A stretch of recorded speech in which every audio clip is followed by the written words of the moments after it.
Hello नमस्कार दोस्तों, मैं हूं अजय निषाद और हिंदी नाथ यूट्यूब चैनल पर आपका स्वागत है। हम सुबह कुछ क्वेश्चन किए थे और कुछ बाकी रह गया था एक मॉडल पेपर या प्रैक्टिस सेट में, तो उसको अभी करने वाले हैं हम। आइए शुरू करते हैं। आचार्य भिखारी दास कृत प्रमुख काव्य शास्त्रीय ग्रंथ बताना है, कौन सा है। तो काव्य निर्णय है, विकल्प बी सही है यहाँ पे। और बता दें काव्य प्रकाश आचार्य मोहम्मद द्वारा रचित है और काव्यांग प्रकाश विजयपाल सिंह द्वारा, और रस सारांश जो है भिखारी दास जी द्वारा रचित है। ठीक ना। यशपाल की आत्मकथा बताना है। यशपाल की आत्मकथा कौन है। तो नीर का निर्माण फिर बच्चन का है, और मेरी जीवन यात्रा मोहन राकेश का है, और मेरा जीवन प्रवाह वियोगी हरि का है। सिंहावलोकन जो है वो यशपाल का आत्मकथा है। ठीक है, 3 भागों में प्रकाशित हुआ था, 1951 में, 1952 में और 1955 में। ठीक है। आइए, किस लेखिका ने पशु पक्षियों पर केंद्रित रचना की है बताना है। तो महादेवी जी ने की है, महादेवी वर्मा जी। विकल्प ए सही है। भीतर भीतर सब रस चूसय, हंसी हंसी के तन मन धन मूस है। ये पंक्तियाँ किस कवि की हैं। कितना मस्त पंक्तियाँ हैं। ठीक है, ये भारतेंदु हरिश्चंद्र की है। इन्हें नवजागरण का अग्रदूत भी कहा जाता है। विकल्प डी सही है। हिंदी के आदिकाल को वीरगाथा काल का नाम किसने दिया। तो आदिकाल को आदिकाल नाम दिया था हजारी प्रसाद द्विवेदी ने। राहुल संस्कृतायन ने कहा था सिद्ध सामंत काल, और मिश्र बंधुओं ने प्रारंभिक काल कहा था आदिकाल को, और आचार्य रामचंद्र शुक्ल जो है आदिकाल को वीरगाथा काल के नाम से पुकारते हैं। विकल्प ए सही है यहाँ पे। कालक्रमानुसार लिखा गया हिंदी साहित्य का प्रथम इतिहास ग्रंथ कौन सा है। प्रथम इतिहास ग्रंथ पूछ रहा है।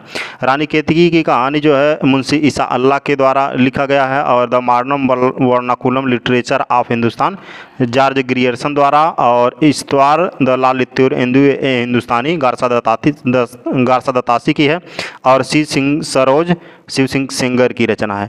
और यहाँ पे पूछा है सबसे प्रथम कौन सा है। तो इस्तवार द लालित्यूर हिंदुस्तानी, विकल्प बी सही है, जो गारसा दत्तासी ने लिखा है फ्रेंच भाषा में। साहित्य जनता की चित्रवृत्ति का संचित प्रतिबिंब है। इस पंक्ति के मूल लेखक कौन है। मूल लेखक बताना है। तो रामचंद्र शुक्ल जी हैं। हिंदी साहित्य के इतिहास में उन्होंने लिखा है, और हिंदी साहित्य का इतिहास जो है 1929 में प्रकाशन हुआ उसका। निम्नलिखित में से कौन सी रचना जीवनी नहीं है बताना। जीवनी कौन सी रचना नहीं है। कलम का मजदूर मदन गोपाल राय द्वारा लिखा गया प्रेमचंद की जीवनी है, और कलम का सिपाही मुंशी प्रेमचंद की जीवनी है अमृत राय द्वारा, उनके पुत्र अमृत राय द्वारा लिखा गया है, और प्रेमचंद्र घर में उनकी पत्नी शिव रानी द्वारा लिखा गया, उन्हीं की जीवनी है। मेरी पत्नी और भेड़िया धर्मवीर भारती की आत्मकथा है। तो विकल्प सी सही है यहाँ पे। डॉक्टर रामविलास शर्मा किस विचारधारा के आलोचक हैं। रामविलास शर्मा तो ये मार्क्सवादी हैं। विकल्प डी सही है। अगर इनकी रचनाओं की बात करें तो भाषा और समाज, साहित्य और संस्कृति, प्रगतिशील समाज की समस्याएं, ये भी इतना याद कर लो। क्या भाषा और समाज, साहित्य और संस्कृति, प्रगतिशील समाज की समस्याएं, रामविलास शर्मा के कुछ आलोचक हैं ये सब। रासो ग्रंथ किस भाषा में लिखे गए हैं। रासो ग्रंथ डिंगल पिंगल भाषा में लिखे गए हैं। विकल्प डी सही है यहाँ पे। बता दें डिंगल भाषा में अपभ्रंश और राजस्थानी का मिक्सअप होता है। अपभ्रंश और राजस्थानी का, राजस्थानी भाषा जहाँ मिलकर जो रचना रची जाती थी उसे डिंगल कहते थे, और पिंगल में क्या होता है अपभ्रंश और प्लस ब्रज। ठीक है, तो डिंगल पिंगल, विकल्प डी सही है। बिसल देव रासो के रचयिता का नाम बताना है। बिसल देव रासो तो 20 नर, ऐसे याद कर सकते हो आप, 20 नर से। विकल्प डी सही है। बिसल देव रासो नरपति नाल। चंद्रबरदाई ने पृथ्वीराज रासो की रचना की है। जगनिक ने परमाल रासो, और दलपति विजय ने खुमाल रासो की रचना की है। किस ग्रंथ में चंद्रबरदाई को छप्पयों का राजा कहा गया है। चंद्रबरदाई को छप्पयों का राजा शिव सिंह सरोज में कहा गया है, शिव सिंह सेंगर जी ने कहा है। पृथ्वीराज रासो चंद्रबरदाई की रचना है, और राणा रासो दयाल दास की रचना है। तो विकल्प यहाँ पे ए सही है। काव्य संप्रदायों का सही विकास क्रम क्या होगा। तो यहाँ पे बताना है रस, हम बता दें आपको रस सिद्धांत के प्रवर्तक की बात करें तो भरत मुनि है। और एक सेकंड पूरा बता देना पहले, विकल्प बी सही है यहाँ पे। रस पहले आएगा, उसके बाद अलंकार, फिर रीत, वक्रोक्ति, ध्वनि और औचित्य। अब इसके प्रवर्तक के बारे में हम बता रहे हैं। रस संप्रदाय का प्रवर्तक माना जाता है भरत मुनि को। अलंकार का प्रवर्तक माना जाता है भामह जी को। रीति का वामन जी हैं। वक्रोक्ति के कुंतक जी और ध्वनि के आनंदवर्धन, औचित्य के क्षेमेंद्र जी हैं। ठीक है, विकल्प बी सही है यहाँ पे। नाट्य शास्त्र के प्रणेता कौन है? अभी अभी आया है, भरत मुनि जी हैं। विकल्प बी सही है। उसमें उन्होंने लिखा है विभावानुभाव व्यभिचारी संयोगाद्रस निष्पत्ति। ठीक है, विभाव अनुभाव व्यभिचारी भाव से रस की निष्पत्ति होती है। मगध कविता संग्रह के रचयिता कौन है? मगध कविता संग्रह के रचयिता श्रीकांत वर्मा जी हैं। विकल्प बी सही है, श्रीकांत वर्मा। अगर इनकी और रचनाओं की बात करें तो जलसा घर, याद कर लेना कुछ, जलसा घर और दर्पण, माया, दिनारंभ और भट्ट का मेघ। ठीक है, भट्ट का मेघ, भट्ट का नहीं, भट्ट का मेघ मतलब बिछड़ा हुआ मेघ। ठीक है, श्रीकांत वर्मा का है सब। निम्न में से कुंवर नारायण का काव्य संग्रह कौन सा है? कुंवर नारायण का तो बता दें मछली घर जो है विजय देव नारायण शाही का है। उत्सवा रघुवीर सहाय का है। बता दें आपको, एक सेकेंड यहाँ पे देखिए, विजय देव नारायण शाही क्या लिखे हैं? मछली घर। उत्सवा रघुवीर सहाय का है। अगर उत्सव कह दें यहाँ पे, उत्सव, तो अरुण कमल की रचना है उत्सव, और उत्सवा हो गया तो रघुवीर सहाय का। दोनों में देखो कितना बारीकी अंतर है। ठीक है, उत्सवा रघुवीर सहाय और उत्सव अरुण कमल। और यहाँ पे धूप के धान जो है गिरिजा कुमार माथुर का है। और हाशिए का गवाह हाशिए का गवाह इन्हीं का है, कुंवर नारायण का। तो विकल्प यहाँ पे कौन सा सही है? डी, हाशिए का गवाह कुंवर नारायण का काव्य संग्रह है। किस कवि का संबंध प्रगतिवाद से नहीं है? यहाँ पे बताना है, प्रगतिवाद से नहीं है तो रामदरस मिश्र जो है नई कविता से संबंधित है। मुक्तिबोध को प्रगतिशील और नई कविता का सेतु माना जाता है। नागार्जुन बाग प्रगतिवाद के हैं, त्रिलोचन भी हैं। विकल्प ए जो सही है, रामदरस मिश्र नई कविता से संबंधित है। मुंशी धनपत राय को प्रेमचंद नाम से सुशोभित करने वाले व्यक्ति का नाम बताना है। तो प्रेमचंद का धनपत राय मूल नाम था, तो मुंशी दया नारायण जी हैं। विकल्प ए सही है, मुंशी दया नारायण। आगे चलते हैं। खड़ी बोली हिंदी का प्रथम महाकाव्य, तो ये कई बार आ चुका है, आप जानते हैं, प्रिय प्रवास है। विकल्प सी सही है। और बता दें कविता कौमुदी रामनरेश त्रिपाठी जी ने लिखा है। उद्धव चरित रत्नाकर जी का है, जगन्नाथ दास रत्नाकर। और लोकायतन सुमित्रानंदन पंथ की रचना है। और ये जो प्रिय प्रवास है 1914 में लिखा गया हरिऔध के द्वारा। निम्न में से कौन सा हजारी प्रसाद द्विवेदी का उपन्यास नहीं है? बताना है। उनका उपन्यास चारुचंद्र लेख बिल्कुल है, उपन्यास है। बाणभट्ट की आत्मकथा भी उन्हीं का उपन्यास है, हजारी प्रसाद द्विवेदी का, और पुनर्नवा भी है।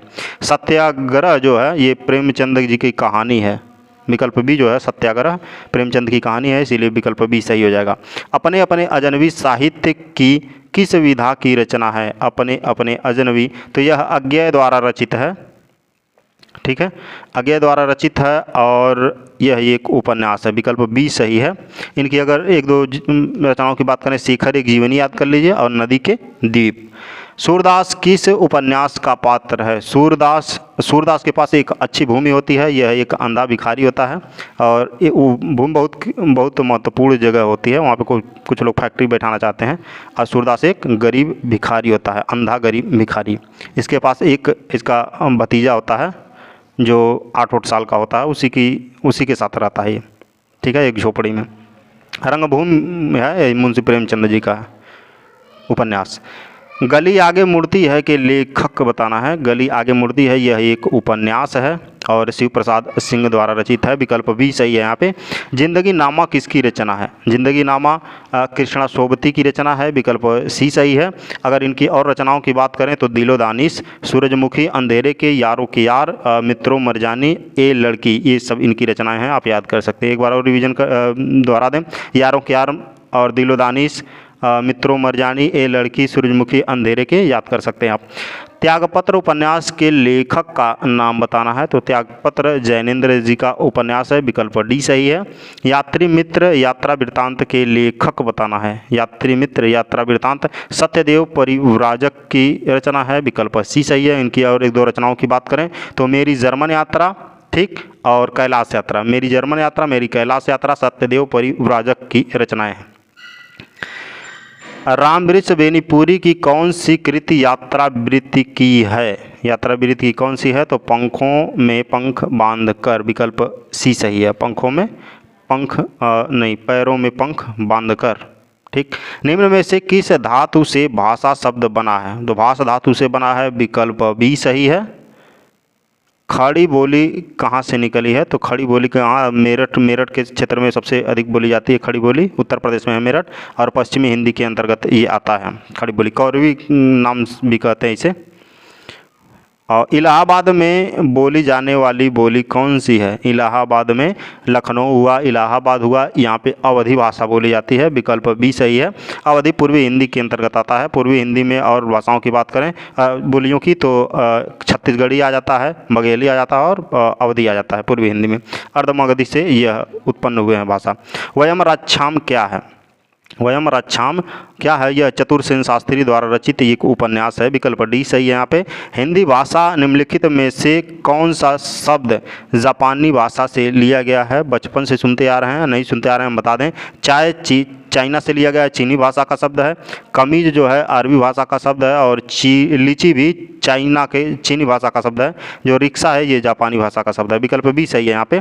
निम्नलिखित में से कौन सी बोली राजस्थानी के अंतर्गत नहीं आती? राजस्थानी में तो मगही नहीं आती, और यह मगही जो है बिहारी हिंदी की है बोली। ठीक। बाकी मरवाड़ी मेवाड़ी और मेवाती राजस्थानी हिंदी की, मगही बिहारी हिंदी की बोली है। निम्न में दीर्घ स्वर कौन सा है? दीर्घ स्वर कौन सा है? आपको यहाँ पे दिख नहीं रहा है, दीर्घ स्वर ई है। ठीक है। जब दो लघु स्वर या ह्रस्व स्वर मिलते हैं तो एक दीर्घ स्वर बनता है। जैसे अ मिलाएंगे तो आ बनेगा, दीर्घ स्वर होगा। ई मिलाएंगे तो बड़ी ई बनेगा, या ई बड़ी ई मिलाएंगे या बड़ी ई छोटी ई मिलाएंगे तो बड़ी ई बनेगा। तो बड़ी ई को क्या कहेंगे? दीर्घ स्वर कहेंगे। निम्न में अंतस्थ व्यंजन कौन सा है? अंतस्थ व्यंजन की संख्या 4 होती है, य र ल व। तो विकल्प सी सही है यहाँ पे, व। य र ल व जो होगा अंतस्थ व्यंजन में चार वर्ण आते हैं, और सी सही होगा यहाँ पे। निम्न में अल्प प्राण व्यंजन कौन सा है? अल्प प्राण व्यंजन हम बता दें, क ख ग घ अंगा, ये लिखेंगे ना। तो देखो क वाला ऊपर से नीचे, क से म तक ये फॉलो होता है, जो 25 वर्ण आते हैं। क वाला, ग वाला और अंगा वाला ऊपर से नीचे तक ये होंगे अल्प प्राण। ठीक है। और बाकी दीर्घ प्राण, जैसे ख हो गया और घ हो गया ऊपर से नीचे तक, ये क्या हो गया? महाप्राण हो गया। ठीक है। तो यहाँ पे कौन सा होगा? ग होगा, जो ये अल्प प्राण होगा। और बता दें क से म तक जो होता है, जितने भी वर्ण आते हैं ये स्पर्शी व्यंजन के अंतर्गत आते हैं। ओझरी की झोरी कांधे, आंतन की सिलही बांधे, मुंड को कमंडल खपर कियो कोरी क। इन पंक्तियों में कौन सा रस है? इसमें विभक्त रस है, जहाँ मुंड काटने की बात किया जाए, खपर में रखने की बात किया जाए, ये सब विभक्त रस है, घिरड़ा यहाँ पे होगा। ठीक है। हरिपद कोमल कमल से जो सबको सुत दे, इन पंक्तियों में कौन सा अलंकार? इन पंक्ति में कौन सा अलंकार है? तो हरिपद कोमल कमल से ये कई बार हम लोग पढ़ चुके हैं, और इसमें उपमा है। ठीक है। कोमल कमल से, ठीक, इसमें उपमा है। माया मैं तो चंद्र खिलौना लय हो, माया मैं तो चंद्र खिलौना लय हो, इसमें कौन सा अलंकार है? तो इसमें रूपक अलंकार है। चंद्र खिलौना यहाँ पे एक जैसा वर्णन कर दे रहा है, जैसे चंद्र उपमान है और खिलौना उपमेय है, दोनों में एक रूपता दिखा है, इसलिए रूपक अलंकार। राम नाम की लूट है, लूट सके तो लूट। इन पंक्तियों के दोनों चरणों में कुल मिलाकर कितनी मात्राएं हैं? तो इसमें कुल 24 मात्राएं हैं, हम गिन के बता दे रहे हैं। राम में 3 मात्रा, नाम में 3 मात्रा, की में 2 मात्रा, लूट में 3 मात्रा और है में 2 मात्रा, कुल 13 होंगे शायद। और लूट में 3 मात्रा, सके में 3 मात्रा होगा, और तो में 2 मात्रा, लूट में 3 मात्रा, कुल 11। या ये दो छंद का उदाहरण है, विकल्प ए सही है यहाँ पे 24 मात्रा। मत गयंद सुमुखी सुंदरी आदि किसके भेद हैं? तो ये छंद के भेद हैं, छंद सभी तो छंद ही हैं, छंद के भेद हैं, और यह सवैया छंद के भेद हैं सब। मंत गयंद सुख सुमुखी सुंदरी, और बात करें हम तो मंदिरा और किरीत दुर्मिल, ये सभी इसी के अंतर्गत आते हैं, सवैया छंद के भेद हैं ये सब। और सवैया जो छंद है इसमें 22 से 26 वर्ण के चरण होते हैं। निह कपट निम्नलिखित में से किस संधि का भेद है? तो यह विसर्ग संधि का भेद है, इसका संधि होगा निष्कपट। संधि विच्छेद में यदि किसी वर्ग के प्रथम वर्ण से परे कोई अनुनासिक वर्ण हो तो संधि करते समय प्रथम वर्ण के स्थान पे उसी वर्ण का कौन सा वर्ण हो जाएगा? उसी वर्ण का पंचम आ जाता है। विकल्प बी सही होगा। जैसे अगर बात करें तो खटमुख, खटमुख का खंडमुख हो जाएगा, जैसे खट सट पढ़ सकते हैं, या खटमुख। तो इसका क्या हो जाएगा? ख ये वाला अड़ा वाला हो जाएगा, ठीक है, मुख। ततमय को तन्मय जैसे बोल दिया जाता है, अपमय को अपमय बोल दिया जाता है। तो विकल्प बी सही है यहाँ पे। जिस समास के पूर्व पद गौण उत्तर पद प्रधान होते हैं उसे तत्पुरुष समास कहते हैं। अगर उदाहरण की बात करें, राजकमल, पाकिटमार, चिड़ियामार, राजकुमार। बैलगाड़ी में कौन सा समास है? बैल और गाड़ी में तत्पुरुष समास होना चाहिए। विकल्प डी सही है, बैलों के लिए गाड़ी, ठीक है। तो कर्ता ने कर्म को करण से संप्रदान के लिए, संप्रदान तत्पुरुष होगा इसमें। एड़िया रगड़ना मुहावरे का सही अर्थ क्या होगा? बहुत दौड़ धूप करना। विकल्प सी सही होना चाहिए। और देखो एक चीज़ बता दें, मुहावरा का है ना, यहाँ पे देखो ना आया है, ठीक। मुहावरा पहचानने का आसान तरीका, एक हाथ से ताली नहीं बजती, यहाँ पे ती आया है, यानी कि ना नहीं आया, तो ये लोकोक्ति हो गया। तो एक हाथ से ताली नहीं बजती, इसका क्या मतलब है? मतलब दोनों पक्ष जिम्मेदार होंगे झगड़ा के लिए। सी सही होना चाहिए, दोनों पक्ष जिम्मेदार हैं। जो शब्द संस्कृत भाषा से उत्पन्न या विकसित हुए हैं उन्हें क्या कहते हैं? तद्भव कहते हैं। अगर सीधे सीधे संस्कृत भाषा से चले आए तो तत्सम कहते हैं। और संस्कृत असंस्कृत यानी कि तत्सम और तद्भव के बीच में जो टूटा फूटा मतलब अशुद्धि रूप में यूज किया जाता था उसे अर्ध तत्सम कहते थे। व्युत्पत्ति के आधार पर किलगिल कौन सा शब्द है? तो ये देशज है। देशज ऐसे शब्द होते हैं जिनकी उत्पत्ति का पता नहीं चलता। अलमारी कौन सी भाषा का शब्द है? अलमारी, अलमारी हो गया, आलपीन, कमीज, कमरा, काजू, गमला, पपीता, पिस्तौल, ये सब पुर्तगाली भाषा के शब्द हैं। अब विकल्प बी सही है यहाँ पे। हिंदी में कारक की संख्या कितनी मानी गई है? तो 8 मानी गई है। विकल्प ए सही है। कर्ता कारक, कर्म कारक, करण कारक, संप्रदान कारक, अपादान कारक, संबंध कारक, अधिकरण कारक और संबोधन कारक, ठीक है। विकल्प ए सही है यहाँ पे। सीता ने कहा था, यह वाक्य किस काल में है? सीता ने कहा था, तो इस वाक्य में पूर्ण भूतकाल होगा। विकल्प डी सही है, पूर्ण भूतकाल। सीता ने कहा था। और देखो यहाँ पे क्रिया काफ़ी समय पहले ख़त्म हो चुका है। राम ने रावण को बाण से मारा, इस वाक्य में स्थूलांकित कारक क्रमशः कौन कौन से है? कारक बताना है। तो ये आप बचपन से पढ़े आए हैं, यही तो एक वाक्य जो हर साल आप लोग पढ़े होंगे जब पढ़ते होंगे क्लास में। राम ने रावण को बाण से मारा, मैं भी पढ़ा हूँ। राम ने, कर्ता ने होता है, कर्ता ने कर्म को करण से, तो राम ने, कर्ता ने कर्ता कारक, रावण को कर्ता ने कर्म को, रावण को यानी कि कर्म कारक, और बाण से कर्ता ने कर्म को करण से, बाण से क्या है? करण कारक। तो इसमें कौन सा? कर्ता कर्म करण। विकल्प डी सही है यहाँ पे। निम्न में से कौन सा शब्द बिल्ली शब्द का पुल्लिंग है? बिल्ली शब्द का पुल्लिंग बताना है, तो बिल्ली का पुल्लिंग बिलाव होता है। विकल्प बी सही है। बिलौटा नहीं कहना है, बिलौटा उसके बच्चे को कहा जाता है और बिलाव उसका पुल्लिंग होता है, ठीक है। विद्वान का स्त्रीलिंग बताइए, तो विदुषी होता है विद्वान का। और विदुषी कैसे लिखा जाएगा? देखिए यहाँ पे भी विदुषी में मूर्धन्य स रहेगा। बाह का सामान्य बहुवचन क्या होगा? बाह मतलब भुजा, और बाह का बाहें होगा। विकल्प बी सही है। जिसका जन्म पहले हुआ हो, इसके लिए एक शब्द जो उपयुक्त हो बताना है। जिसका जन्म पहले हुआ उसे अग्रज कहते हैं, और जिसका जन्म बाद में हुआ है उसे अनुज कहते हैं, ठीक। तो अग्रज होगा। विकल्प सी। अग्रज में बता दें, अग्र का मतलब पहले होता है और जो का मतलब उत्पन्न होने वाला। जिस शब्द में उपसर्ग लगा है, किस में उपसर्ग लगा है बताना है। अपनापन में, लाभदायक में, समझदार में। उपकार में उपसर्ग लगा हुआ है, उपकार में, ठीक। उपसर्ग है। निर्मल का विलोम शब्द दिए गए विकल्पों में से कौन सा सही है? निर्मल मतलब स्वच्छ होता है, साफ सुथरा होता है, उसका विलोम होगा मलिन। सूर्य का पर्यायवाची नहीं है बताना है, सूर्य का पर्यायवाची तो भास्कर है, दिवाकर है, दिनकर, दिवाकर, प्रभाकर, भानु, सविता भी होता है।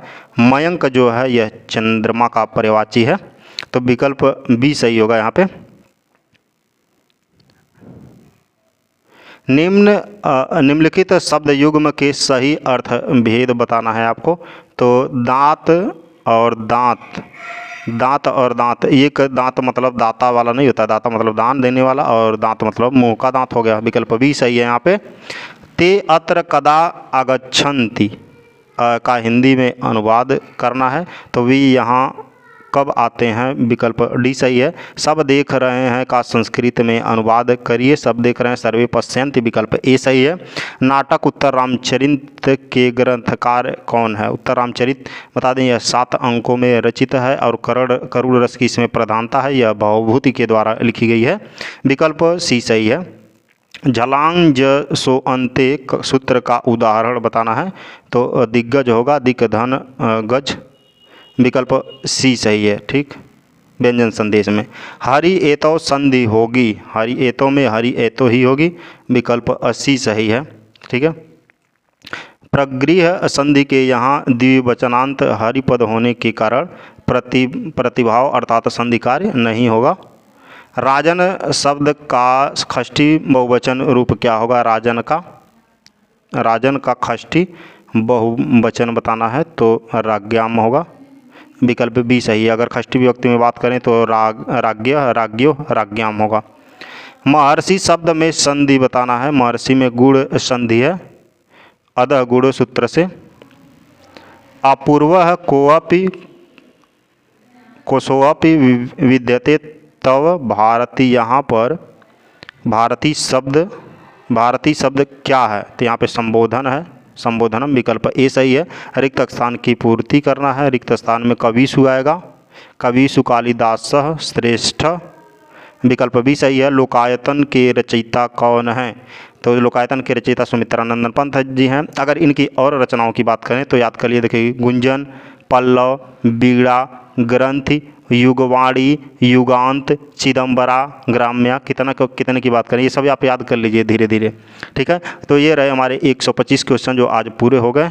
ठीक है, यदि कोई सुझाव हो तो आप कमेंट सेक्शन में दे सकते हैं, और यदि वीडियो पसंद आया तो लाइक करो, शेयर करो और सब्सक्राइब करो। ठीक है, thank you for listening and God bless you all.